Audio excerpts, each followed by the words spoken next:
Hello, Assalamu alaikum everyone. I'm Kaleem. In this video, I'll make the comparison of past perfect continuous tense with some other tenses. तो आज हम past perfect continuous tense का comparison कुछ दूसरे tenses के साथ करेंगे और ये जानने की कोशिश करेंगे कि उनके इस्तेमाल में क्या ख़ास differences हमें नज़र आते हैं. So let's get started.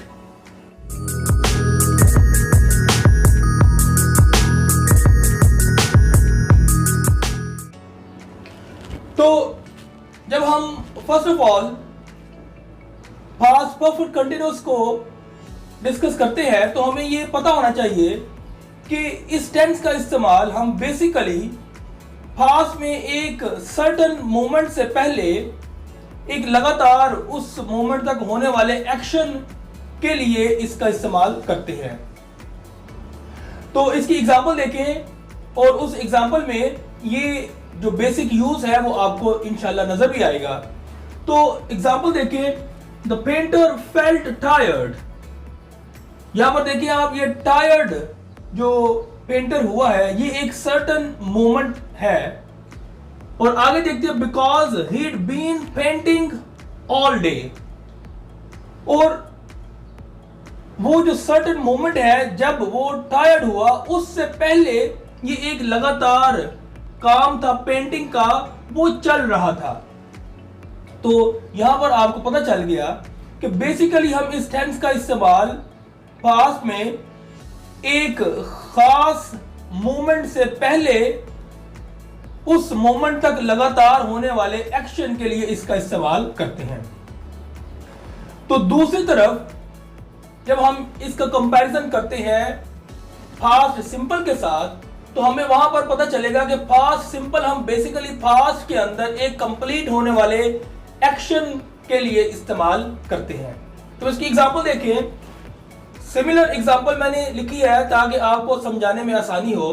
The painter felt pleased because he'd done so much work.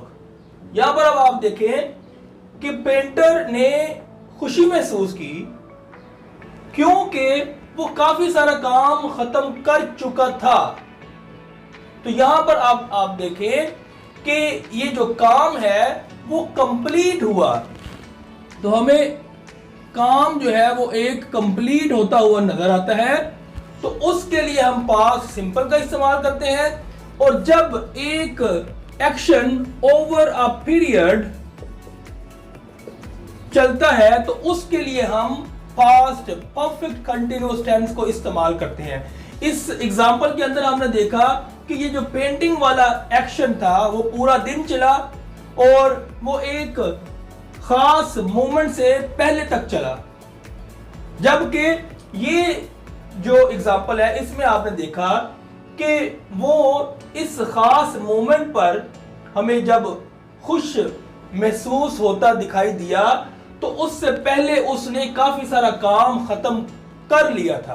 तो लिहाजा वहां पर आपको एक एक्शन कंप्लीट नजर आता है, जबकि यहां पर जो एक्शन है वो ओवर अ पीरियड चलता हुआ दिखाई देता है, नजर आता है.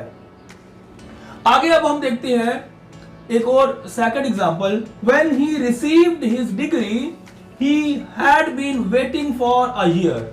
जब उसने अपनी डिग्री वसूल की, he had been waiting for a year, तो उस वक्त तक उसको एक साल तक इंतजार करना पड़ा था. यानी कि वो उस वक्त तक एक साल के लिए इंतजार करता रहा था. तो यहां पर फिर वही एक्शन जो है वो एक सर्टेन मोमेंट से पहले और उस सर्टेन मोमेंट तक लगातार होता हुआ आपको दिखाई दिया. तो उस वक्त हम पास्ट परफेक्ट कंटिन्यूअस टेंस का इस्तेमाल करते हैं. मगर यहां पर जो काबिल तवज्जो पॉइंट है वो ये है कि ये फॉर अ ईयर जो है ये हाउ लॉन्ग को आंसर करता है. यानी कि हमें एक अरसा जो दिखाई देता है उसको हम इस टेंस के अंदर आमतौर पर इस्तेमाल करते हैं. यानी कि एक आपको लेंथ मिलती है पीरियड की, उसको हम इस हाउ लॉन्ग के साथ कंसिडर करते हैं। यानी कि हमें इस टेंस के अंदर इसकी जो एग्जांपल्स हैं उनमें हमें हाउ लॉन्ग का आंसर मिलता है। दूसरी तरफ अब हम जो पास्ट सिंपल है उसमें इसी तरह की एक सिंपल और सिमिलर एग्जांपल को डिस्कस करते हैं। तो वहां पर जानते हैं कि वहां पर हमें इस तरह से कौन सा एक खास एस्पेक्ट दिखाई देता है। तो यहां पर अब आप याद रखें कि हमें जो पास्ट सिंपल है वो हाउ मच या हाउ मैनी इसका आंसर अपने टेंस के थ्रू देता है। यानी कि पास्ट सिंपल टेंस हमें हाउ मच और हाउ मैनी का आंसर देता है। हम इसका जब इस्तेमाल करते हैं तो हम हाउ मच और हाउ मैनी को कंसिडर करते हुए इस्तेमाल करते हैं। मसलन when he received his degree, जब उसने अपनी डिग्री वसूल की, he had paid all the fees, तो उस वक्त तक वो अपनी सारी फीस अदा कर चुका था। तो यहां पर अब आप देखें कि जो सारी फीस है ये हाउ मच को आंसर करती है। तो यहां पर लिहाजा हमें पता चला कि पास्ट सिंपल के अंदर हम हाउ मच और हाउ मैनी को आंसर करते हैं। यहां पर मैं एक ये फीस जो वर्ड है इसके मुतल्लिक भी आपको बताता चलूं कि हम फी और फीस के वर्ड्स इस्तेमाल करते हैं इंग्लिश के अंदर। तो मैं यहां आपको ये क्लैरिफाई करता चलूं कि फी जो है वो सिंगुलर नाउन के तौर पर इस्तेमाल होता है, जबकि फीस जो है ये प्लूरल नाउन के तौर पर इस्तेमाल होता है। तो इस फीस में डिफरेंट कैटेगरीज की जो फीस है वो शामिल होती है जो कि उसको डिग्री हासिल करने के लिए अदा करना पड़ी। आगे बढ़ते हैं तो अब हम थर्ड एग्जांपल देखते हैं। जब हम पास्ट परफेक्ट कंटिन्यूअस और पास्ट सिंपल टेंसेस का आपस में कंपैरिजन करते हैं तो थर्ड हमें पॉइंट ये भी कंसिडर करना है।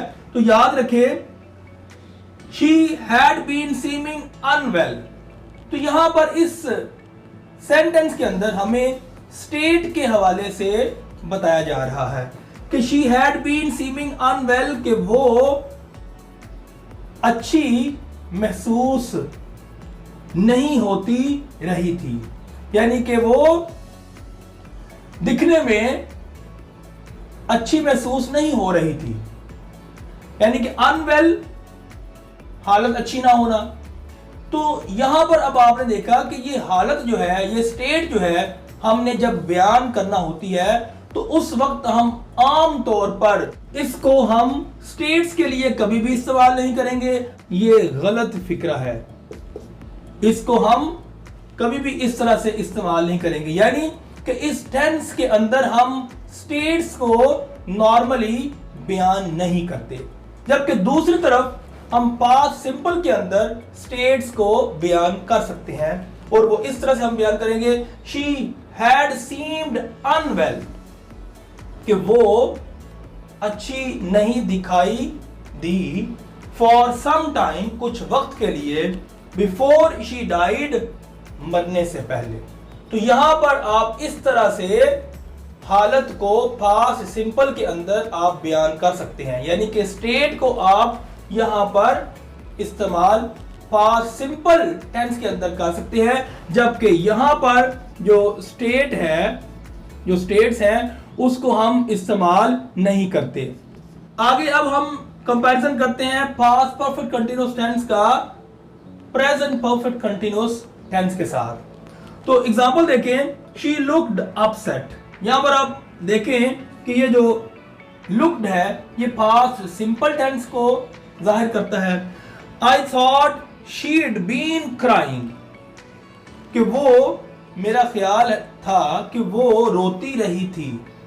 तो यहां पर अब आप देखें शीड बीन क्राइंग का इस्तेमाल जब हमने किया तो इसका रिलेशन इस पास्ट सिंपल टेंस के साथ बनता है। यानी कि पास्ट सिंपल का रिलेशन अगर बनेगा, यानी कि अगर हम इनको आपस में इकट्ठा इस्तेमाल करते हैं तो पास्ट सिंपल के बाद उसके साथ आप एक रिलेशन बनाते हुए पास्ट परफेक्ट कंटीन्यूअस टेंस को ही इस्तेमाल करेंगे।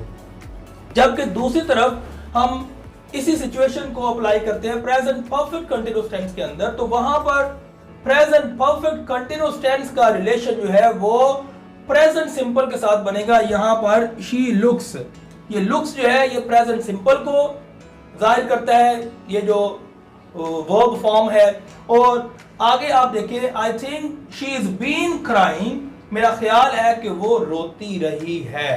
तो इस तरह से आप इसका इस्तेमाल करेंगे। आगे अब हम पास्ट परफेक्ट कंटिन्यूअस टेंस का कंपैरिजन करते हैं पास्ट कंटिन्यूअस टेंस के अंदर।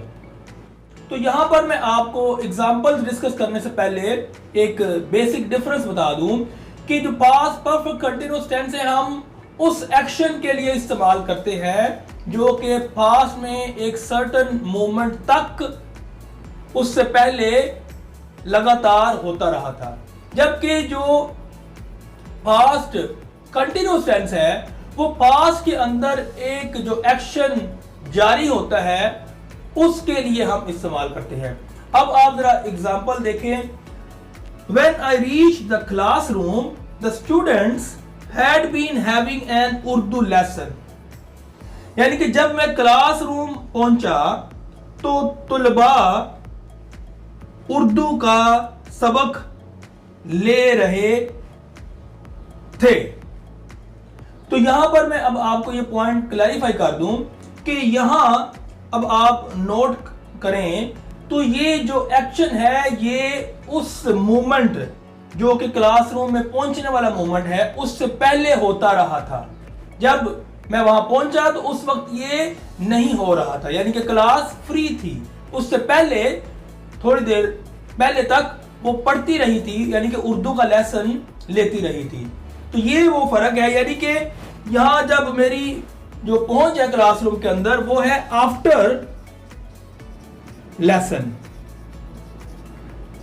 जो लेसन है उर्दू का जो चल रहा था वो कंप्लीट होने के बाद मैं पहुंचा। तो लिहाजा इस तरह की सिचुएशन में हम पास्ट परफेक्ट कंटिन्यूअस टेंस को इस्तेमाल करते हैं। जबकि दूसरी तरफ सिमिलर एग्जांपल है, when I reach the classroom, जब मैं क्लासरूम में पहुंचा, the students were having an Urdu lesson. तो उस वक्त तुलबा उर्दू का सबक ले रहे थे, यानी कि वो एक्शन जारी था, यानी कि मैं जब वहां पहुंचा तो उस वक्त वो पढ़ रहे थे। तो ये यहां पर अब आपने याद रखना है, ये ड्यूरिंग लेसन मेरी वहां पर पहुंच हुई क्लासरूम तक। तो लिहाजा यहां अब आपने याद रखना है कि पास्ट कंटिन्यूअस उस एक्शन के लिए इस्तेमाल किया जाता है जो कि इन द मिडल ऑफ अभी हो, यानी कि दरमियान में हो अभी, यानी कि चल रहा हो। जबकि पास्ट परफेक्ट कंटिन्यूअस जो टेंस है ये उस एक्शन के लिए हम इस्तेमाल करते हैं जो कि एक सर्टेन मोमेंट तक होता रहा था, उससे पहले और उस सर्टेन मोमेंट तक होता रहा था। तो लिहाजा इस तरह से हमने आज मुख्तलिफ जो डिफरेंट टेंसेज हैं उनका comparison past perfect continuous tense के साथ किया और वो अहम और इम्पोर्टेंट एस्पेक्ट्स डिस्कस किए जिनसे मुझे उम्मीद है कि आपने काफी कुछ लर्न किया होगा। Thanks for watching my video, until my next video, bye bye.